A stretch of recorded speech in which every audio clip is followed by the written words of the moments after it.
सुनार की तकदीर। एक बार किसी देश का राजा अपनी प्रजा का हालचाल पूछने के लिए गांवों में घूम रहा था। घूमते घूमते उसके कुर्ते के सोने के बटन की झालर टूट गई। उसने अपने मंत्री से पूछा कि इस गांव में कौन सा सुनार है जो मेरे कुर्ते में नया बटन बना सके। उस गांव में सिर्फ एक ही सुनार था जो हर तरह के गहने बनाता था। उसको राजा के सामने ले जाया गया। राजा ने कहा कि तुम मेरे कुर्ते का बटन बना सकते हो। सुनार ने कहा, हुजूर, यह कोई मुश्किल काम थोड़े ही है। उसने कुर्ते का दूसरा बटन देखकर नया बना दिया और राजा के कुर्ते में फिट कर दिया। राजा ने खुश होकर सुनार से पूछा, कितने पैसे दो? सुनार ने कहा, महाराज रहने दो, छोटा सा काम था।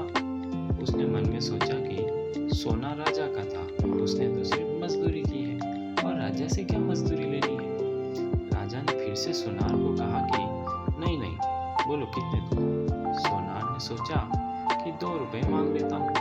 फिर मन में विचार आया कि कहीं राजा यह न सोच ले कि एक बटन बनाने का मेरे से 2 रुपए ले रहा है, तो गांव वालों से कितना लेता होगा और कोई सजा न दे दे, क्योंकि उस जमाने में 2 रुपए की कीमत बहुत होती थी।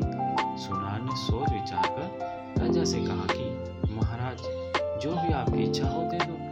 अब राजा तो राजा था, उसको अपने हिसाब से देना था, कहीं देने में उसकी इज्जत खराब न हो जाए। और उसने अपने मंत्री को कहा कि इस सुनार को 2 गांव दे दो, यह हमारा हुक्म है।